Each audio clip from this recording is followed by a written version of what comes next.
Já estamos de volta, segundo bloco, o programa Pontos de Vista, aqui pela TV Câmara de Tupã.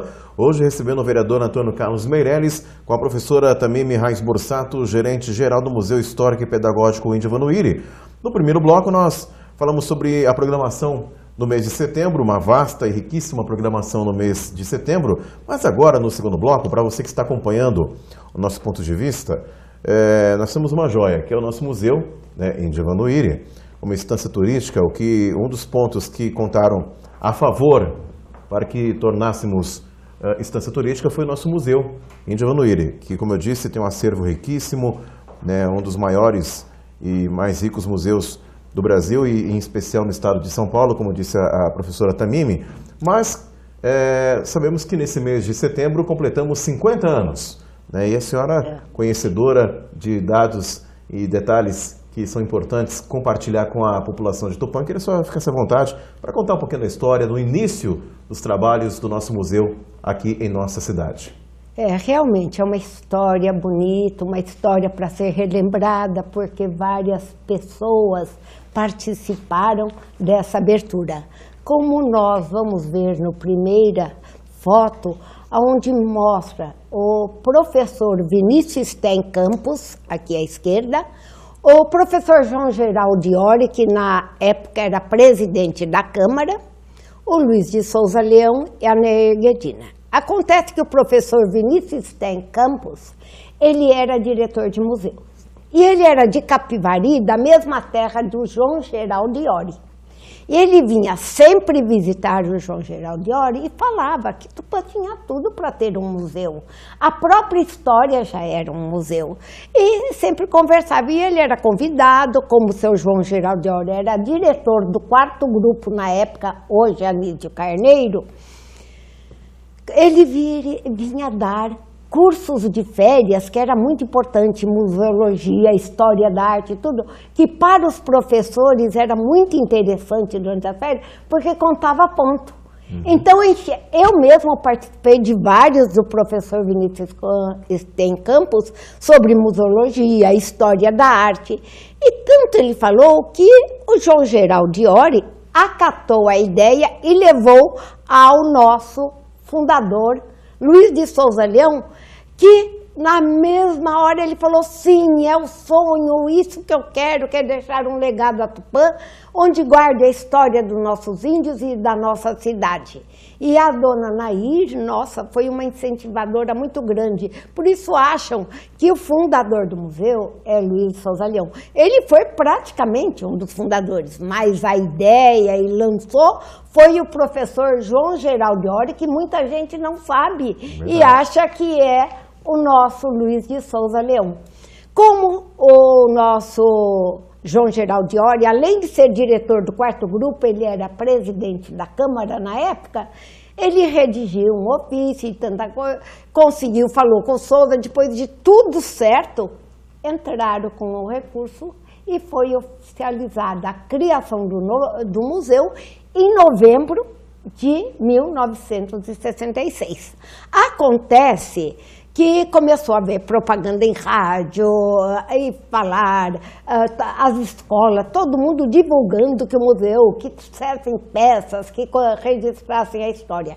Então apareceu de tudo para todo o público começou a colaborar, até os jornais, porque nós temos dentro do nosso acervo desde o primeiro jornal até a década de 90, porque depois tivemos que parar porque não temos mais aonde colocar acervo. Então nós falamos que o nosso museu é eclético porque tudo que o público trouxe, desde ferro, de tecido, de tudo que você pode pensar de uma cidade, nós temos no museu. Desde ferramentas da agricultura, material de cozinha, material indígena. E o Colégio das Irmãs Nossa Auxiliadora, a qual eu me formei, as irmãs salesianas, durante as férias, elas faziam missões nos Chavantes e Bororo, e Mato Grosso.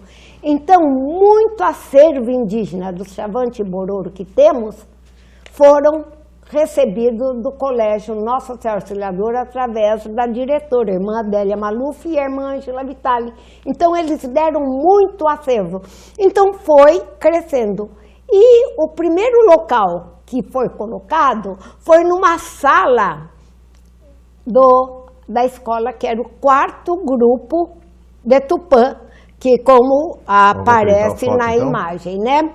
Aí era o 4º grupo de Tupã, começou aí. Mas a sala era tão pequena que o acervo não caberia ali dentro. Foi quando conversaram com o Luiz de Souza Leão e ele ofereceu que hoje essa escola é conhecida como Escola Estadual Anísio Carneiro, que vai aparecer ela como na época era e atualmente como é. Foi quando o Souza Leão ofereceu o 3º pavimento do primeiro edifício de Tupã, que é o edifício Marajoara, que todos nós conhecemos, que fica na confluência da Aimorés com Tamoio. É uma pena que esse edifício ele foi descaracterizado. Era um dos edifícios mais lindos e, além disso, aí é a Escola Anísio Carneiro, que foi aí o nosso primeira, podemos dizer, sala de museu. Perfeito. E que depois, como eu estou dizendo a vocês, passou para esse edifício. E nesse 3º pavimento era onde foi o Clube Marajoara por muito tempo, o salão de baile do Clube Marajoara. Porque aí o edifício, o 3º pavimento lá em cima é onde foi o museu até 1980. Em 67, depois nós vamos ver a abertura aí do museu nesse edifício, que hoje quem passa não enxerga mais a beleza desse edifício. Foi o primeiro e de propriedade de Luiz de Souza Leão. Mas ele não queria deixar o museu nesse local, porque não era um espaço adequado. O acervo estavam todos colocados juntamente, não por tipologia, e ele sonhava em construir um museu.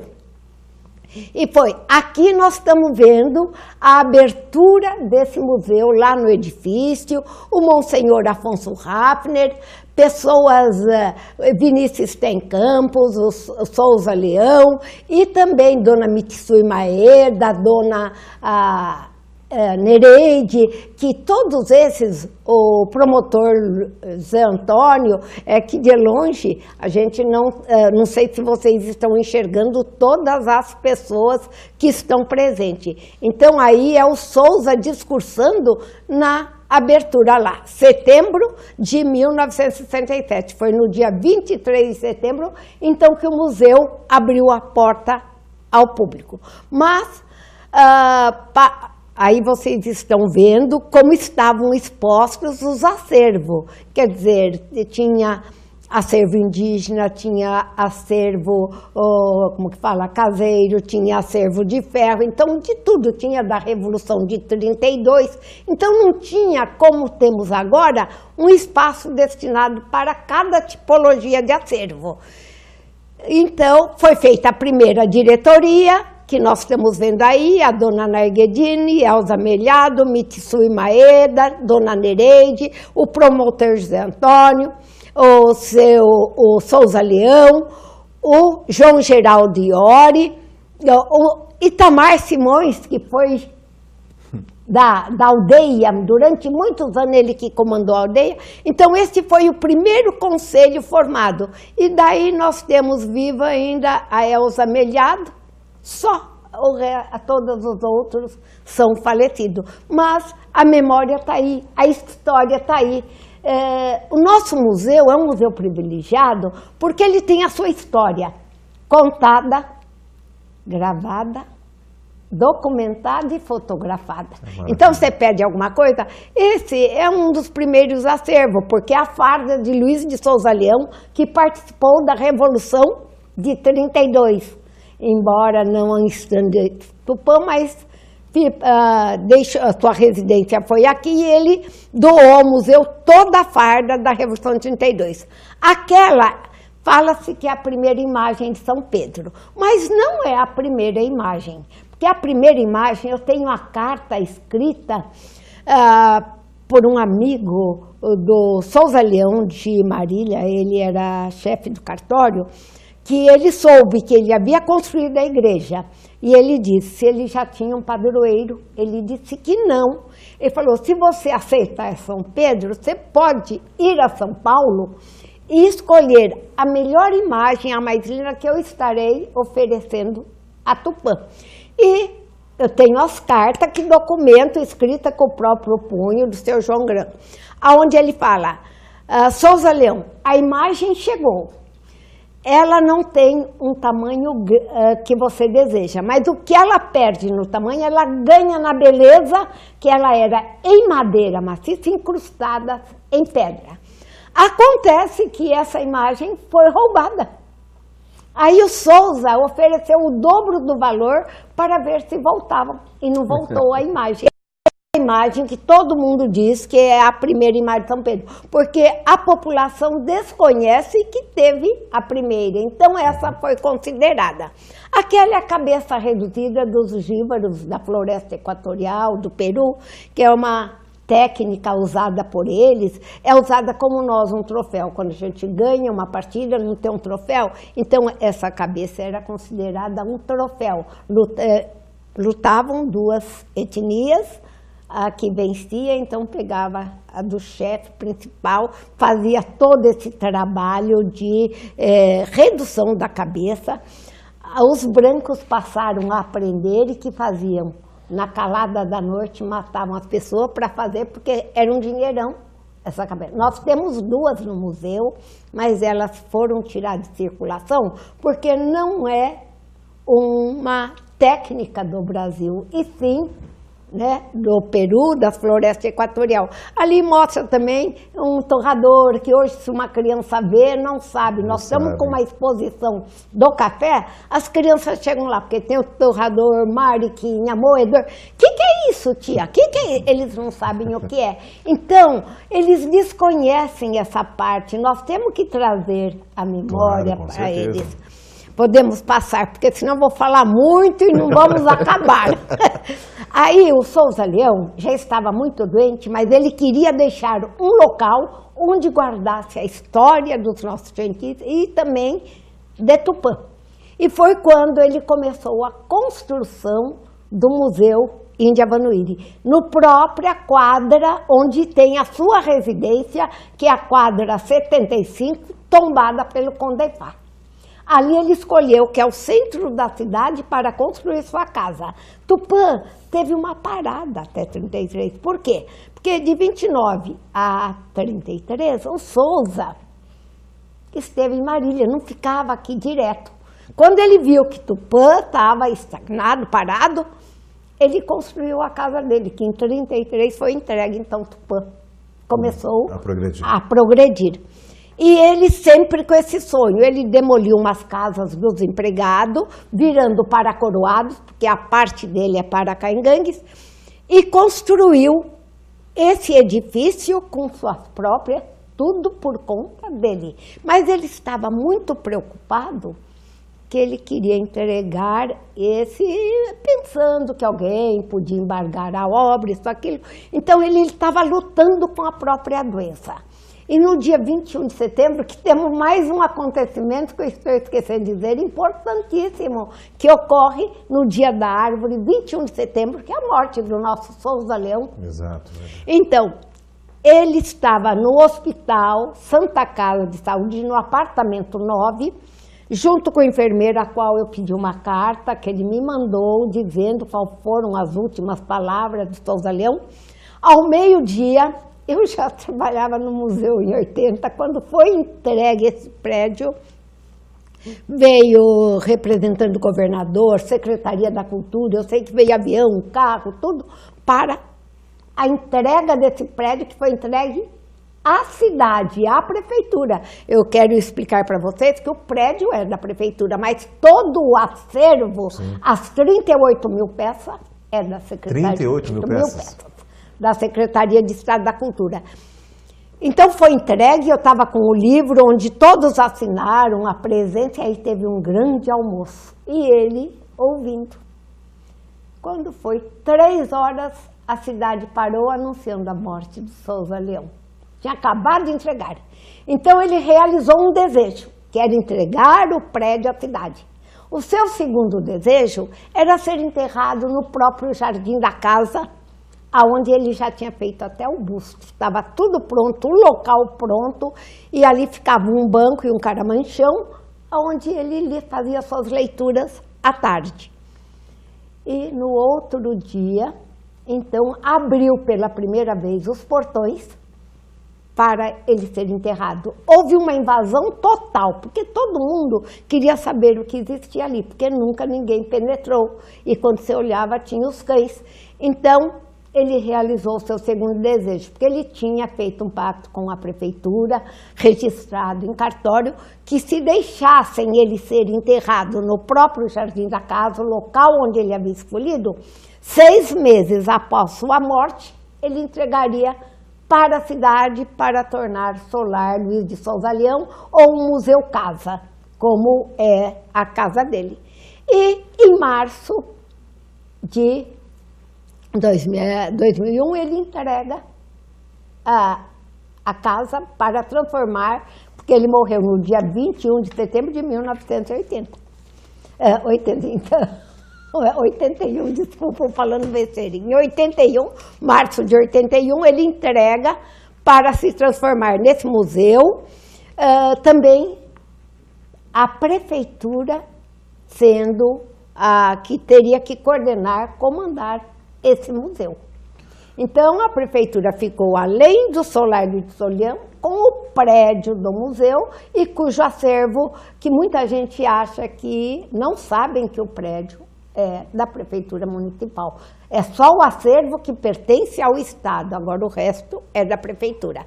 O Solar é um local maravilhoso. Quem fez o levantamento de todo o acervo que existe lá dentro fui eu e a finada Dona Lourdes Manzano, que era a diretora, que ela veio a falecer jamais. Eu não queria assumir o cargo dela, mas a Secretaria de Cultura, como eu era efetiva e todo o dinheiro vinha em meu nome, eu passava para a Dona Lourdes, pediram que eu substituísse. Eu falei, eu não posso, eu não tenho condição, porque eu sempre trabalhei com ela, mas eu não conheço as normas do museu. Não, senhora, fica até a gente arrumar uma diretora e estou até hoje esperando a diretora chegar. Estou aqui. E, então, o museu passa a funcionar no dia 14 de dezembro, vem para o prédio próprio, onde é feita a primeira expografia, era tudo com cano, a gente nem vai mostrar porque houve várias expografias, e quem fez a primeira foi o professor Desidério Aitai. Era um indigenista que viveu muitos anos entre os índios, ele testou todos os instrumentos musicais dos indígenas, uma pessoa extraordinária, e a sua esposa. E aí, a Secretaria de Estado da Cultura foi comandando o museu até 2008.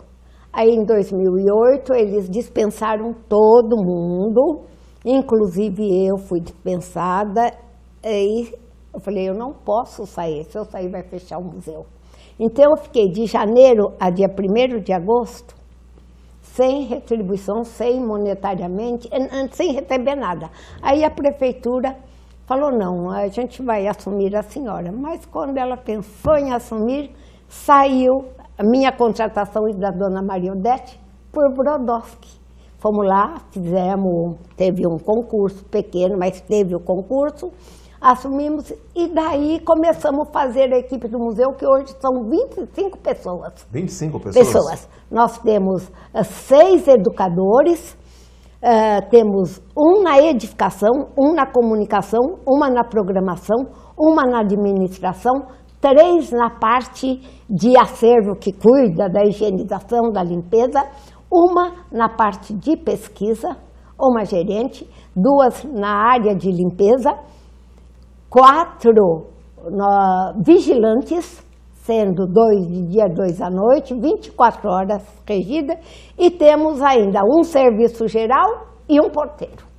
Perfeito, perfeito. Então, o museu passou a funcionar nesse prédio próprio, aonde a nossa última expografia está aí para vocês verem, como eu disse, tudo totalmente separado, só com o perfil histórico, onde aparecem as etnias, os letos à primeira mão, porque eles chegaram em 22, antes da fundação de Tupã, e ajudaram muito na fundação do nosso município, tanto na parte social, alimentação, tudo que vinha, o leite vinha de lá, o queijo vinha de lá. E depois vieram os espanhóis que não vieram. Eles já estavam aqui antes da fundação, Toledo, Toledinho, Granada, levam esses nomes porque os espanhóis já estavam aqui trabalhando, depois vieram os japoneses, italianos, os árabes. Os únicos que não foram para a lavoura foram os árabes que dedicaram ao comércio. A primeira sorveteria foi do Caran, a primeira serraria do Gantos, e assim foi no primeiro bazar do Dargan. Então, eles preferiram mascatear, aprender a língua, lidar com o comércio. Você vê a 25 de março, é Sim. Só árabes, né? Árabes, turcos, libaneses, todos iranianos, tem de tudo ali, judeus demais.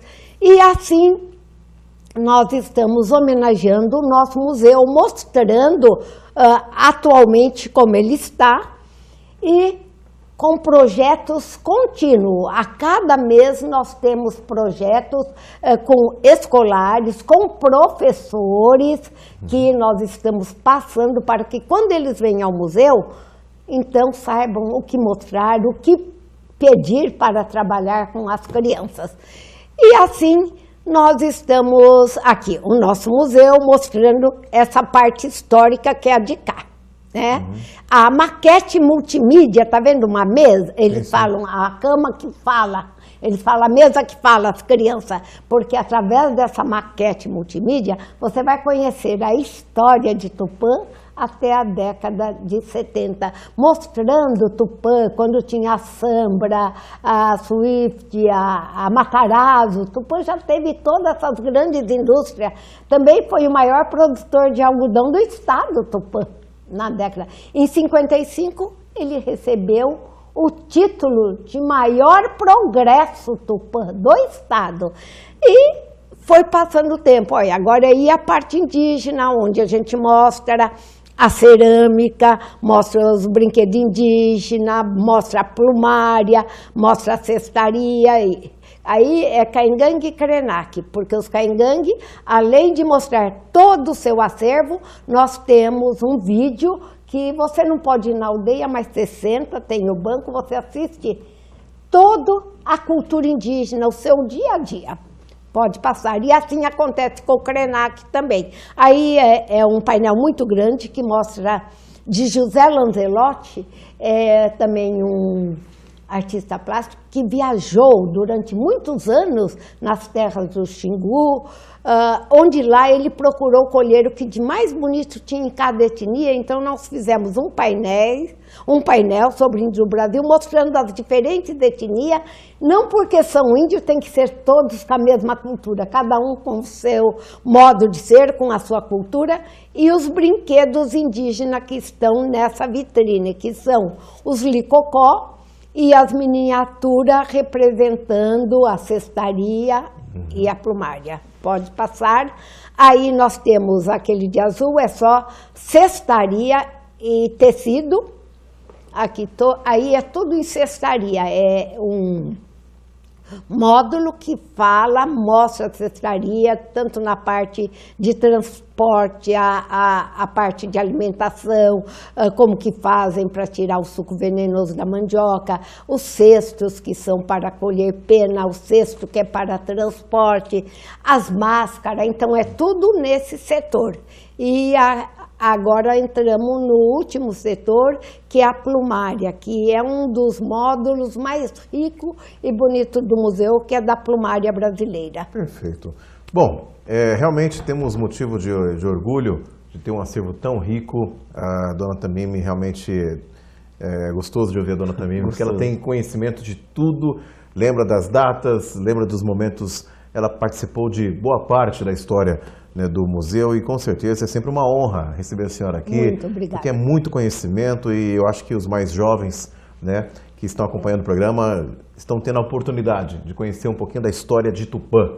Porque aqui a história de Luiz de Souza Leão se confunde junto à história do Museu Índio Vanuíra e com certeza conhecimento puro, é a história de Tupã num programa especial. Nossa. Realmente é uma honra entrevistar a dona Tamimi, porque realmente ela nos presenteia com conhecimento, com detalhes, riqueza de detalhes de todos esses fatos importantes aqui na cidade de Tupã. Bom, dona Tamimi, nós queríamos agradecer a senhora por ter participado do programa Pontos de Vista, a convite do vereador Meirelles, e com certeza a TV Câmara estará divulgando a programação no mês de setembro, 3 importantes eventos que serão realizados, vou repetir aqui, a 11ª Primavera dos Museus, de 18 a 23 de setembro. Dentro dessa semana também estaremos celebrando os 50 anos do museu, que será celebrado no dia 23 de setembro. Também o 6º Encontro Paulista de Questões Indígenas e Museus e o 7º Seminário Museus, Identidades e Patrimônio Cultural. Será realizado do dia 7 ao dia 9 de setembro. Eu queria que a senhora ficasse à vontade para deixar uma mensagem à população de Tupã, parabenizá-la pelo trabalho desenvolvido a toda a sua equipe no Museu Histórico e Pedagógico Índio Vanuíra e conte sempre com a TV Câmara, que está sempre à disposição para divulgar as ações do nosso museu. Realmente você falou certo. O trabalho não é só meu, é de uma equipe maravilhosa, claro, que forma o museu e que são meu braço direito, esquerdo, estão sempre prontos a idealizar, a realizar. Então, a eles também eu quero deixar meu agradecimento, porque sem eles eu não faria o tudo que eu posso mostrar. Quero agradecer à TV Câmara de dar essa oportunidade de estar levando os acontecimentos, a programação do mês de setembro, que é uma programação, além de extensa, bem importante, ao nosso vereador Meirelles, que foi o autor do convite à minha pessoa. Muito obrigado, fiquei muito satisfeita, viu, vereador Meirelles, e convidar a população que participem, visitem o museu. Nós temos atividade para todas as idades, nós temos encontros importantíssimos, como esse encontro, nós já estamos no 6º, nós já estamos preocupados que além das cadeiras a mais que pedimos à prefeitura, não vamos ter espaço para acolher todo o povo. Então, nós queríamos que a população de Tupã se interessasse, visitasse. O nosso museu é aberto de terça a domingo, não fecha nem feriado, nada. Ele só fecha o museu Natal e Ano Novo. As outras datas podem ir sossegados das 9 às 17 horas, está aberta ao público. E internamente, das 8 às 18. Muito obrigado mais uma vez. Estou muito feliz de participar desse programa, onde a população assiste e poder levar um pouquinho da memória e história do nosso museu e dos nossos encontros. Muito obrigada mesmo. Nós que agradecemos, professora Tamimi. Vereador, parabéns pela iniciativa, um programa riquíssimo, né, cheio de história, de dados importantes que diz respeito à nossa história, à nossa cidade de Tupã. Recordar é viver. É viver. Pode falar. Então eu agradeço a diretora Tamimi, né, que a gente está vendo aí o sagrado do museu, né, a joia, né. Então, como é gostoso você ver isso. Muito obrigado pela presença. Estão à disposição e a TV Câmara vai divulgar essa semana de 7 a 9. Muito obrigado. E a você, que as suas palavras já enaltecem o programa, já enaltecem a pessoa que está presente. Muito obrigada. Obrigado, senhora, pela presença e por nos presentear com tanto conhecimento, com tantas informações riquíssimas à população também de Tupã. Nós chegamos ao final do programa Pontos de Vista, agradecendo a sua audiência. Hoje nós recebemos o vereador Antônio Carlos Meirelles, com a diretora-geral do Museu Histórico e Pedagógico Índio Vanuíra, a professora Tamimi Raiz Borsato, falando sobre ações que serão realizadas no mês de setembro pelo Museu Histórico e Pedagógico Índio Vanuíra. Nós agradecemos a sua audiência, continue acompanhando a nossa programação. Essa é a TV Câmara de Tupã, a serviço da população. Até mais!